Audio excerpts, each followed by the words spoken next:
नमस्कार मित्रांनो, क्राईम मराठी या यूट्यूब चॅनलमध्ये आपलं सर्वांचं स्वागत आहे. मित्रांनो, आज आपण बघणार आहोत लफडं एका संघ, लग्न दुसऱ्या संघ, शरीर सुखात अडसर ठरणाऱ्या नवऱ्याचा बायकोने व तिच्या झगड्याने मिळून केला खून.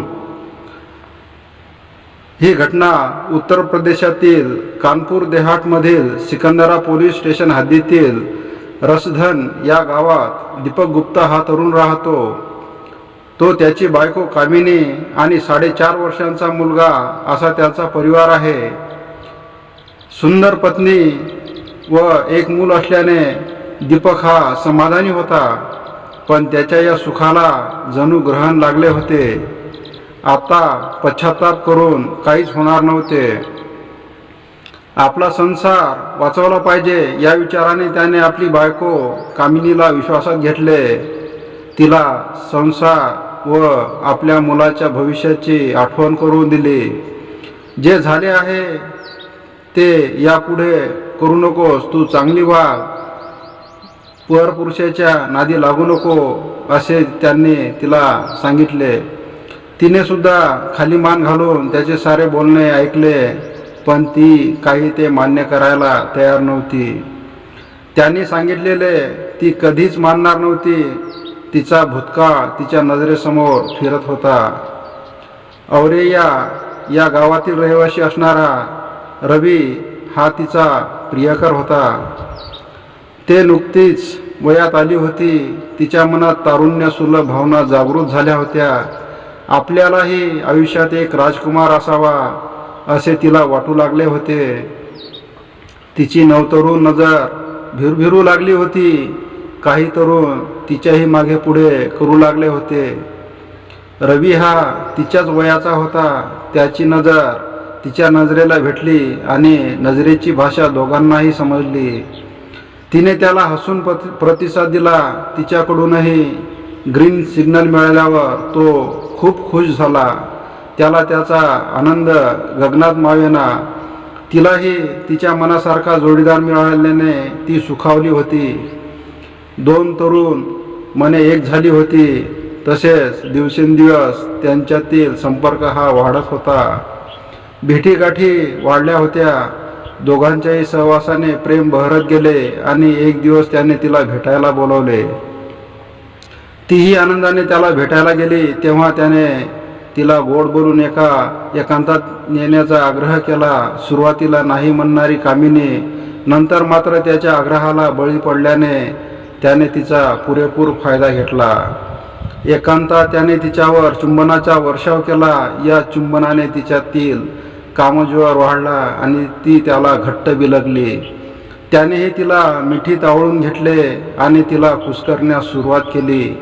दोघेही भान हरवून बसले होते. पुढे काय होणार याची त्यांना जाणीव नव्हती.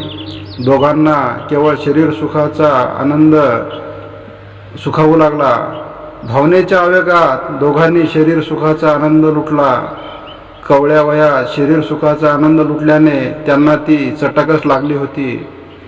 संधी साधून ते एकमेकांना भेटत आणि शरीर सुखाचा मनसोक्त आनंद लुटत. लग्न करणार तर रवीशी असे तिने पक्के ठरवले होते. पण त्याच्या या प्रेम प्रकरणाची कुणकुण तिच्या घरच्यांना लागली होती. तसे ते तिच्या घरातील वातावरणही बिघडले होते. तिच्या घरच्यांचा या प्रेम प्रकरणाला विरोध होता. या प्रेम प्रकरणाचा गावात गाजावाजा झाला तर आपल्या मुलीचे लग्न होणार नाही असे तिच्या घरच्यांना वाटत होते. त्यामुळे त्यांनी तिच्या लग्नाची घाई केली. काही दिवसातच दीपकचे त्यांच्याकडे स्थळ आले. दीपक हा पाणीपुरीची टपरी चालवित होता. त्याची कमाई बऱ्यापैकी चांगली होती. त्यामुळे तिच्या घरच्यांनी कामिनीचे लग्न दीपक सोबत लावून दिले.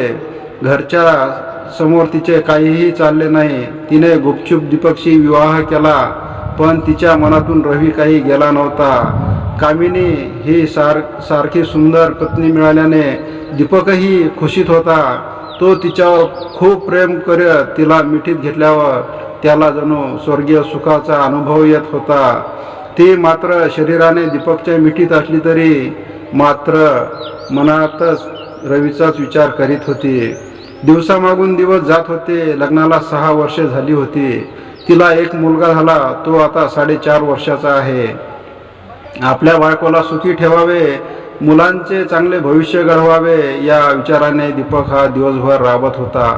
तर त्याची बायको मात्र दिवसभर तिचा प्रियकर रवीशी गप्पा मारण्यात मग्न होती.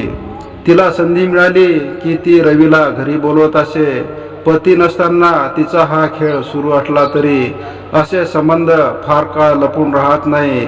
तिच्या लफड्याची कुणकुण दीपकला लागली, त्यामुळे त्याने तिला चांगलेच फैलावर घेतले होते. नंतर त्याने स्वतःची समजूत घालून तिचीही समजूत घातली. त्याने तिला समजून घेतले तरी ती मात्र सावध झाली होती. आपले प्रेमप्रकरण हे आपल्या नवऱ्याला कळले. आता आपल्या या संबंधात आपला नवरा अडसर येणार याची तिला जाणीव झाली. तिने आपला प्रियकर रवीला तातडीने येण्याचे सांगितले. आपल्या प्रेयसीने बोलवणे म्हणजे स्वर्गीय सुखाची संधी हे माहीत असल्याने रवी तातडीने आला. तो तिच्या घरात शिरताच त्याने तिला मिठीत घेतले आणि तिचे दीर्घ चुंबन घेतले. तिने बोलावले याचा अर्थ तिचा पती घरात नसणार हे त्याला माहीत होते. त्यामुळे तो अगदी बिनधास्तपणे तिला मिठीत घेऊन आवळू लागला. त्याचे हात मुक्तपणे तिच्या नितंबावरून फिरू लागले. त्याच्या या अदर्शीपणाने तिचे टेन्शन कमी झाले. तिच्या मनात ते कामोत्तेजना वाढू लागल्या. त्याला कुरवाळत तीही त्याला प्रतिसाद देऊ लागली. त्याचे हात तिच्या वस्त्राशी खेळू लागले. तिची अंगावरील वस्त्रे बाजूला करून त्याने तिच्या नग्न देहाचा ताबा घेतला. तसे तिनेही त्याचे कपडे उतरवले. पाहता पाहता दोघेजण बेडवर कामक्रीडा करण्यात रंगून गेले आणि त्यांच्या वासनेला उधाण आले. लाज शरम संपून गेली होती. दोन शरीर एकमेकाला आनंद देण्यासाठी झुंजू लागली. समागमाची रंगत वाढत परमोच्च बिंदूवर पोहोचून ते शांत झाले. तो तिला मिठीत घेऊन कुरवाळत पडला होता. आता ती भानावर आली होती. त्याला कशाला बोलावले आहे हे तिच्या लक्षात आले. ती म्हणाली, मी तुला का बोलावले माहीत आहे का? हो, ज्याच्यासाठी बोलावले ते काम केले की आता आणखी काय करायचं का, असे त्याने तिला हसत विचारले. त्यावर ती म्हणाली, चेष्टा नको करू, आपले प्रकरण माझ्या नवऱ्याला समजले आहे. तिच्या या बोलण्याने रवी स्तब्ध झाला. आज ना उद्या हे होणारच होते असे त्याने तिला उत्तर दिले. माझ्या नवऱ्याने तुझ्याशी संबंध ठेवू नको असे सांगितले आहे. मग रवी म्हणाला, तू त्याचं ऐकणार आहेस का? मी कशी ऐकेन? मला तू पाहिजे. माझेही तुझ्यावर प्रेम आहे, पण आता या आपल्याला भेटण्यात अडचण येणार आहे. मग काय करायचं? माझ्या नवऱ्याचा अडसर दूर केला पाहिजे असे तिने आपला प्रियकर रवी याला सांगितले. तिच्यासाठी पागल झालेल्या रवीनेही ते मान्य केले आणि दोघांनी मिळून दीपकचा काटा काढण्याचे निश्चित केले. ते दोघेही कामाला लागले. कोणालाही संशय येणार नाही या पद्धतीने दीपकचा काटा काढला पाहिजे असा विचार ते करत होते. फोन करून सही सलामत सुटण्यासाठी त्या दोघांनी मिळून कट कारस्थान रचले. 18 जानेवारी रोजी नेहमीप्रमाणे दीपक हा आपल्या टपरीकडे निघून गेला.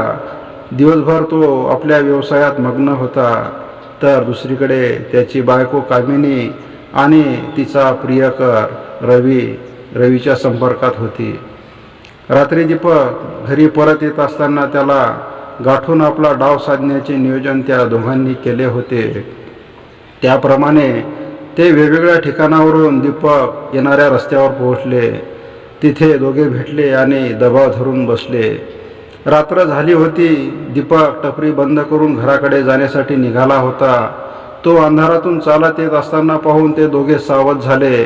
त्याला त्यांनी थोडे पुढे जाऊ दिले आणि थोडे पुढे गेल्यानंतर रवी आणि कामिनी यांनी लोखंडी हातोडीने त्याच्या पाठीमागून जाऊन हल्ला केला. त्याच्या डोक्यात हातोडीचा घाव घातल्याने एका फटक्यात दीपक खाली कोसळला. तो खाली पडताच कामिनी आणि रवी या दोघांनी त्याच्यावर तुटून पडले आणि हातोड्याने सपासप वार घालून त्या दोघांनी त्याला ठार केले. त्याचा जीव गेल्यानंतर तिचा प्रियकर रवी हा त्याच्या गावाकडे पळून गेला. तर कामिनी ही घरी परत आली. दुसऱ्या दिवशी 19 जानेवारीला दीपकचा मृतदेह रस्त्याच्या कडेला असलेल्या शेतात आढळून आला. पोलिसांनी तात्काळ घटनास्थळी धाव घेत कुटुंबियांना या संदर्भात माहिती दिली. घटनास्थळाचा व मृतदेहाचा पंचनामा करून मृतदेह पोस्टमॉर्टमसाठी पाठविण्यात आला. त्यावेळी चौकशी दरम्यान दीपकबाबत चौकशी केली असता त्यावेळी त्याचे कोणाशीही वैर नसल्याचे पोलिसांना यावेळेस कळले. मग कोणाशीही वैमनस्य नसताना इतक्या निर्घृणपणे त्याचा खून कोणी आणि का केला असावा हा मोठा प्रश्न पोलिसांसमोर होता. कोणताही धागा पोलिसांना सापडत नव्हता. घटनास्थळी काहीही पुरावा सापडला नाही. कोणावरही संशय नाही. त्यामुळे या प्रकरणाचे गूढ उलगडणे पोलिसांसमोर एक मोठे आव्हान होते. पोलिसांनी अज्ञाताविरुद्ध गुन्हा दाखल करून तपासाला सुरुवात केली. पण हळूहळू पोलिसांना दीपकची बायको कामिनीवरच संशय येऊ लागला. कारण पतीचा खून झाला असूनही तिच्या चेहऱ्यावर दुःखापेक्षा भीतीच जास्त दिसत होती. तिच्या भीतीचे कारण काय असेल या विचाराने पोलिसांनी तिचे मोबाईल डिटेल्स तपासले. तेव्हा तिच्या मोबाईलवर एका व्यक्तीचे अनेक कॉल येत होते. तिच्या पतीचा खून झाला त्या दिवशी म्हणजेच 18 जानेवारीला त्या दोघांमध्ये अनेकदा संभाषण झाल्याचे समोर आले. त्यामुळे पोलिसांचा संशय बळावला आणि पोलिसांनी कामिनीला ताब्यात घेऊन तिची कसून चौकशी केली असता तिने आपण केलेल्या गुन्ह्याची कबुली दिली. तिने कबुली दिल्यानंतर पोलिसांनी तिचा प्रियकर रवी यालाही अटक करण्यात आली. पुढील तपास पोलीस प्रशासन करीत आहे. मित्रांनो, तुम्हाला हा भाग कसा वाटला याबाबत आपण कमेंट करावे. तसेच दररोज नवनवीन व्हिडिओ पाहण्यासाठी क्राईम मराठी या यूट्यूब चॅनलला सबस्क्राईब करावे. पुन्हा भेटूया उद्या सायंकाळी 7 वाजता. धन्यवाद. जय महाराष्ट्र.